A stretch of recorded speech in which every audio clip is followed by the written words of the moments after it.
your project assignment, so I want to go over that first, and then we'll talk about the section.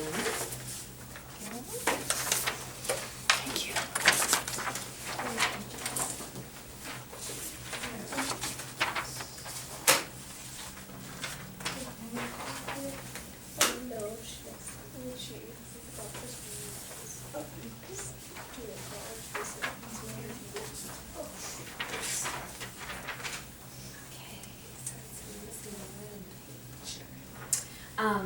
So, like I said before, basically what I want for you to do is to think of some aspect of culture to research or to look up from the 1920s, and you're just going to teach the class a little bit about that particular aspect.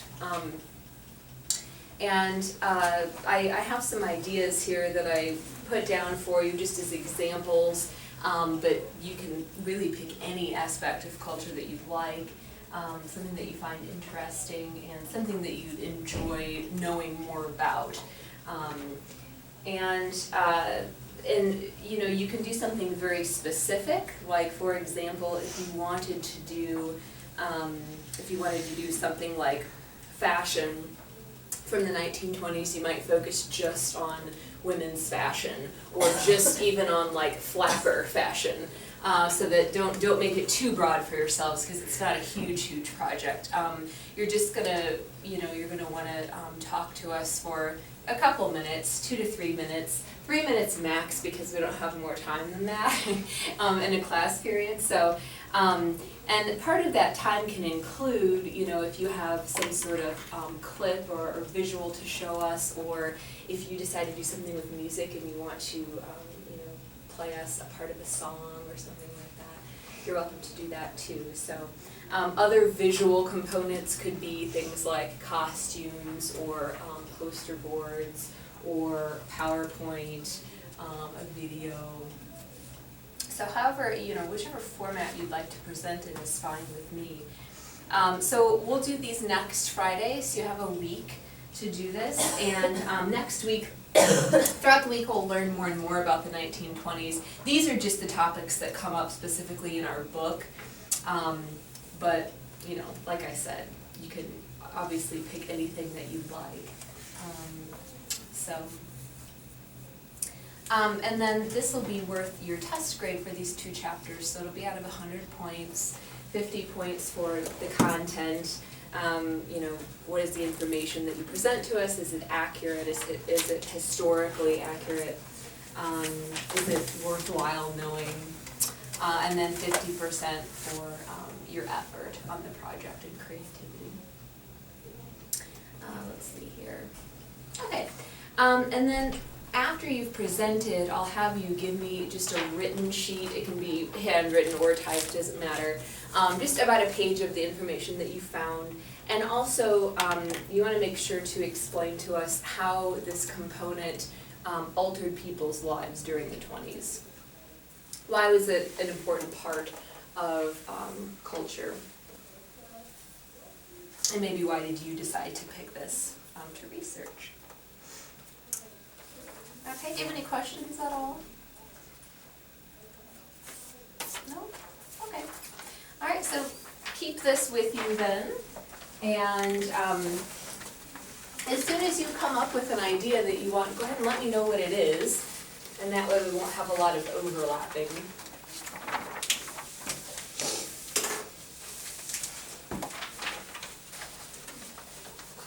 Okay, and let's go ahead and we'll talk about section 2, all about the 20s woman. I have a few notes here, but we'll kind of discuss some things and then write up on the board as we go along.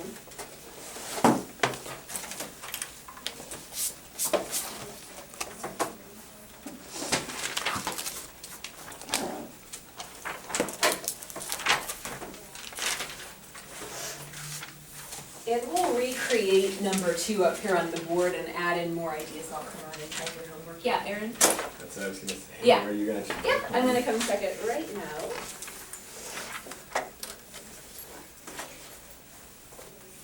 All right.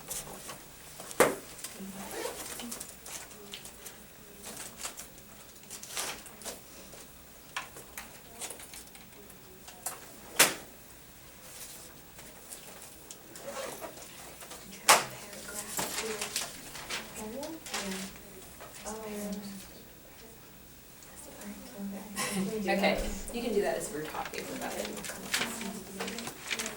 Oh, okay. Yeah, there's a little, like a second part to section 2. So that's okay, we'll just discuss it as a group and then you can write down a few sentences on your own.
Oops, sorry.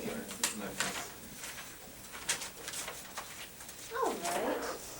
So, yeah, just the paragraph says, just write a paragraph explaining how you think women's lives changed most dramatically in the 1920s. So first of all, before we talk about that, we'll get some ideas from you on the little brainstorming chart here. So,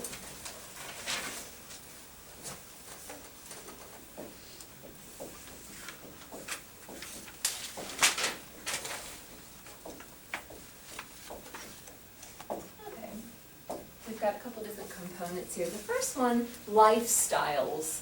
What were some drastic changes that we saw in women's lifestyles? What do you have here in this section, Aaron? New clothing? Yeah, definitely. And what specifically, what kind of new clothing? What were women stopping, what weren't women wearing anymore, and what did they begin to start wearing? Yeah, Marnie? They stopped wearing like the corsets and like the dark stockings and stuff, and started wearing like tan colored stockings and the skirts that were like an inch above the knee. Yeah, so, exactly. The skirts, up until the 20s, women were still wearing like the floor length skirts. And so they decided to stop doing that, mostly because they were a hindrance. You couldn't really do a whole lot physically with those skirts and the corsets on. You're just kind of like this all day. So yeah, absolutely. We also had, what was the image of the flapper? You probably had already heard this term before, or maybe you even conjure up an image of a flapper when you hear that term. What do you think of? What kinds of things when you hear the word flapper, Holly? Someone who is very stylish. They, like, Someone who's very took to stylish. the, trends. Yeah, yeah. So trendy, what else? Marnie? Even rebellious. Yes, yes, uh-huh.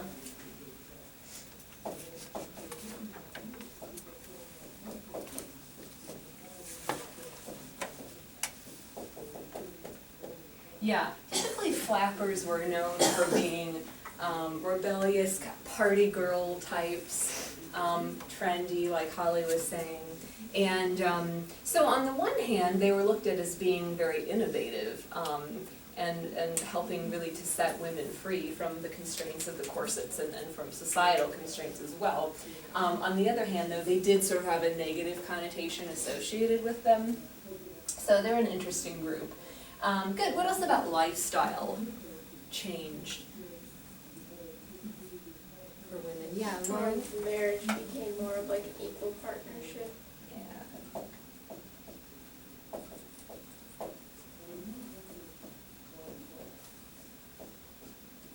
Okay. And certainly there were still specific roles that, society picked out more for women, such as taking care of the children and the house and things like that. And even in the professional world, there are some jobs that are geared specifically more towards women, especially during this time, and still are now. Teachers and nurses, we have a higher population of women in those jobs, the caretaking sorts of jobs. Okay, good. Other things, other lifestyle changes? What about activities that women were doing outside of work and home? What kinds of things were they beginning to do, like in their free time? Olivia? They had like clubs, like a reading club or things that got them out of the house. Yeah, social clubs, reading clubs. And because of their clothes, their new clothes allowed them to do other things as well. Lauren, what were you gonna say? I was gonna say, I saw that they like started like drinking in public and stuff. Oh, yeah.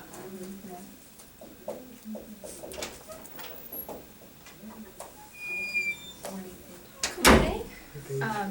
I guess the new one in fashion allowed them to like dance for free. Yeah. We also have a lot more women who are going into sports now. Riding bikes, things like that. So their clothes and their ideas about society now are allowing them to get out and do more things. Okay, so that was a lot for lifestyles. Then we have families. And a lot of these categories overlap a little bit, but okay. So what was going on in family life then in the 20s for women? Yeah, Matt? The birth rate had decreased.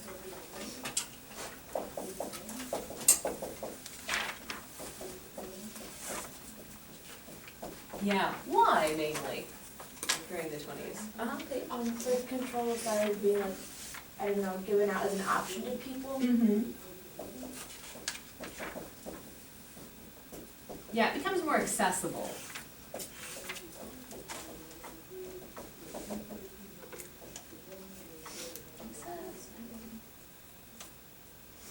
Okay, yeah. What else about families? Yeah, Maddie? They had like less housework because of more technology, meaning like there was sliced bread at the grocery store. Yeah. So they didn't have to do it. Yes. Have you all heard of the term, it's the best thing since sliced bread? Mm-hmm. Right? Yeah, well. So before that we had, not only did we not have sliced bread, but, it was always the assumption that people were making their own bread, which is very laborious if you've ever made bread from scratch. It takes like all day, first of all, and it takes a lot of work and monitoring, and when you're making bread you really can't do anything else. So this was a really great invention actually, being able to buy pre-made bread that was sliced. We also had other inventions during this time, specifically for the kitchen. What else did the book mention? Do you remember? Besides sliced bread. We had refrigerators were coming into play, and they were more widely available as well.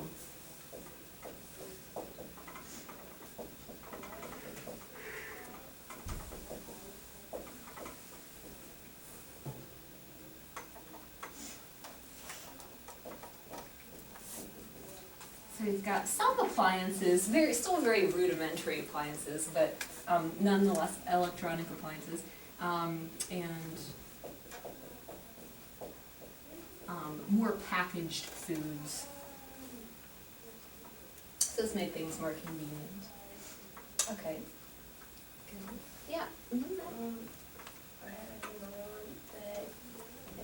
teens tend to spend as much time with like their family as they used to. Oh, yeah. There's more family time.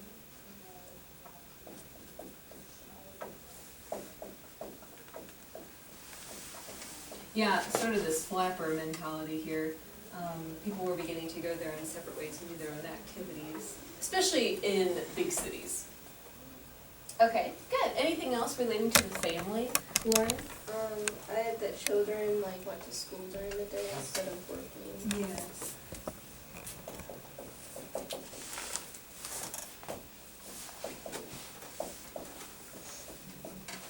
Yeah, we really begin to set out laws now that mandate children go to school for a full day until a specific age of 16, I think.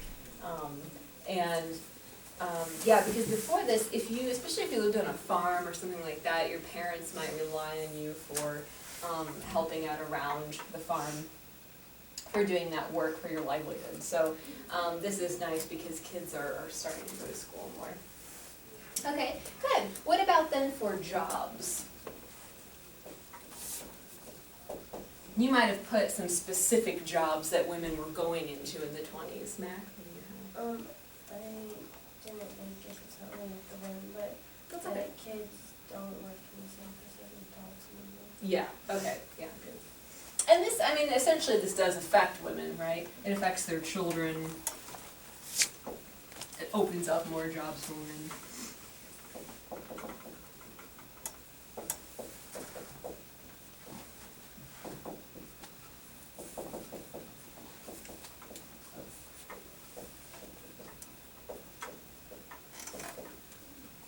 Okay, good. What else? Aaron? They were starting to do like domestic jobs. Yeah, and what do we mean by domestic jobs?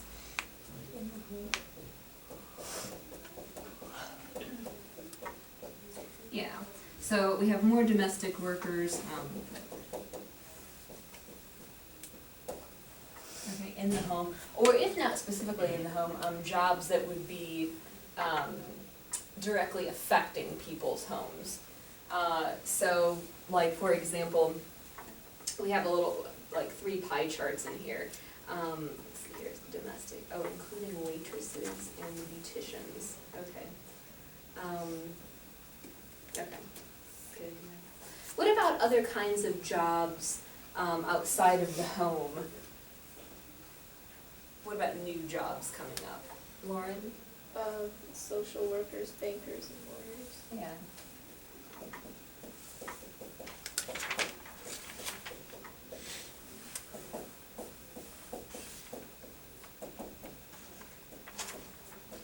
Okay.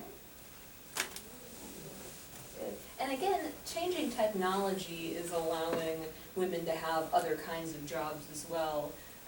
Working as like secretaries and things like that. So like the invention of the typewriter, we see a lot more secretaries. There's a picture of a woman here.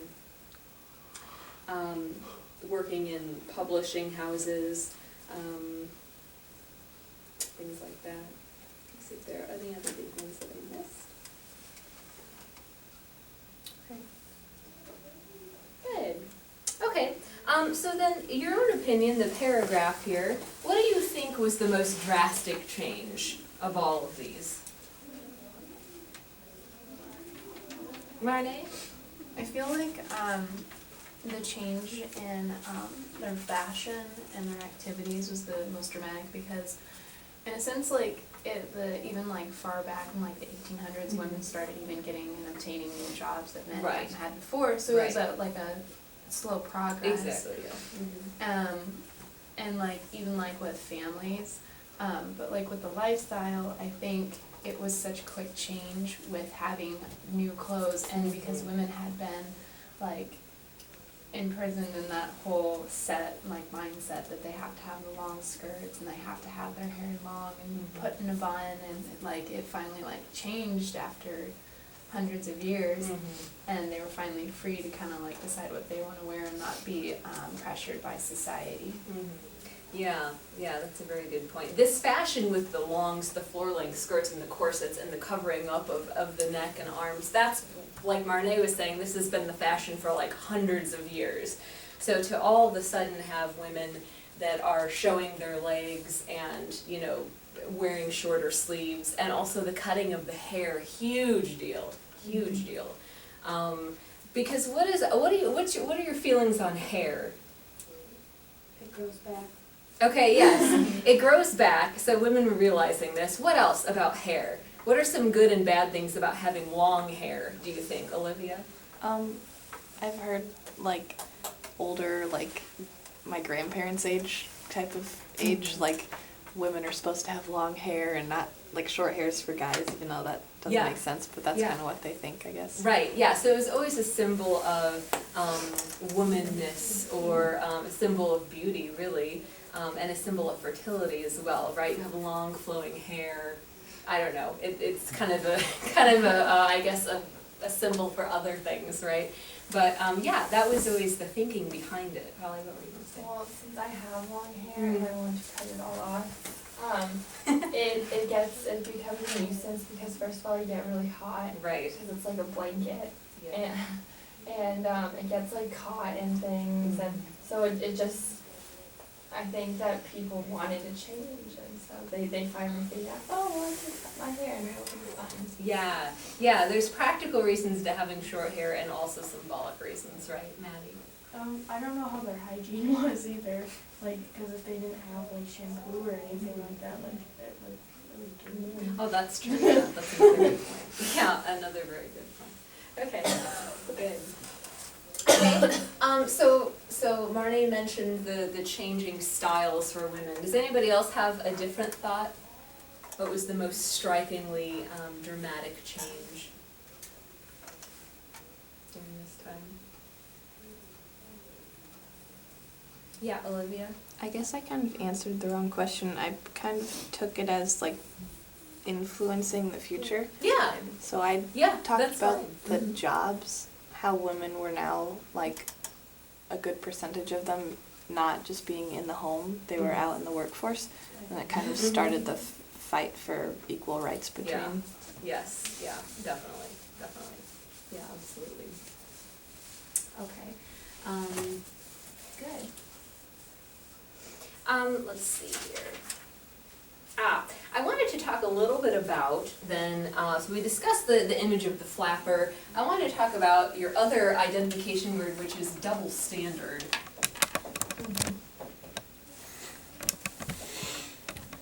What exactly is a double standard, and can you give an example of one? There are two major ones that I thought of that I wrote down. We can't give them examples.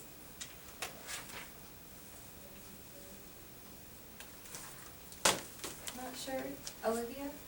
Like if there's a man working and he gets paid like $20, and if the woman has the same exact job, she could be paid less. It's a double standard of like how they're going to treat each other. Right. Yeah, so a double standard, a lot of times we apply double standards to genders, but it's not gender specific all the time. But yeah, we're given, it's when we allow one group, we allow a rule to apply to one group but not another, and typically it's with men and women.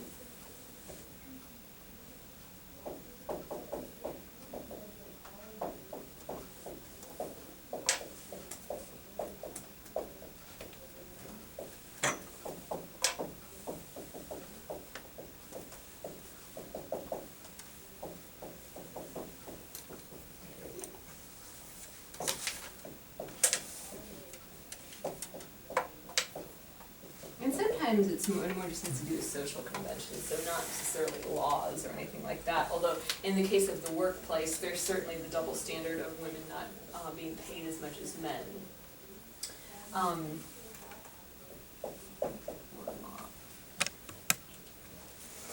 The example that I give in the book, though, has more to do with women being out and about and taking on more of a, I guess you could say, free lifestyle, free in a lot of different manners.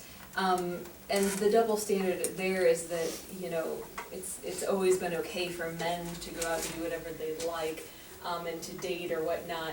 But it's not been okay for women to do that, and in a lot of respects, it's still not okay. Women are very much more judged than men are still. And another double standard that I thought of was the working situation.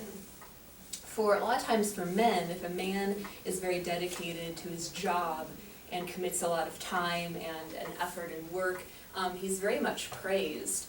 And if a woman does the same thing, and especially if she has a family, then a lot of times she's accused of neglecting her family in place of taking on her job. So, right, I think that happens a lot, actually. And sometimes women are our own worst enemies there. We can be very judgmental of each other in that respect. So I think that's a double standard that has always existed for women. Can you think of any other examples between men and women, or even between different ethnic groups? What is okay for some ethnicities, what is okay, what is not okay for others, or maybe for ages? What's okay for, you know, older people but not okay for younger people, or vice versa? Can you think of any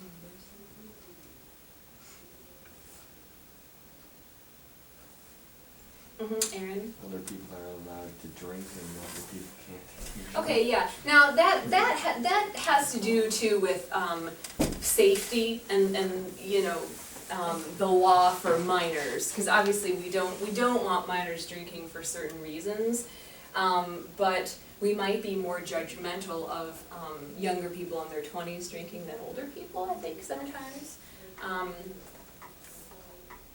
Anything else? Yeah, but yeah, that's a good example, sure. Yeah, Maddie? I feel like this has been kind of in the news a lot, but like in college, like sports guys are allowed to do more than like Yep. people. That's another classic double standard. Yes, yeah, I would agree. Especially, yeah, in high school and in college, athletes tend to get away with a lot. Yeah, that's true. That's true. Why do you think? Because they need the money. And especially if they're good players, so they're not gonna give them that. Sure. Yeah, the athlete does something for the school, right, in exchange. So if they didn't allow certain behaviors, they wouldn't have the player, they wouldn't have the winning team. Yeah. Why are athletes important in society, according to Americans? What is our opinion on sports in general, Marnie? That's because we glorify the game. Yeah, we really do. We very much romanticize sports. Sports is one of our favorite pastimes, and if you look at how much we pay our professional athletes, you know, way more than doctors, right, that are saving people's lives, so more than actors even sometimes. So it kind of shows our outlook, our preferential treatment for athletes, and so of course it would trickle down to schools and how we treat student athletes as well. Yeah, that's a very good example. Okay, Paige, I have your project assignment for you for next week. Read it over the if you have any questions. Okay, so no homework for the weekend. Just begin to think about what you want to do your project on. And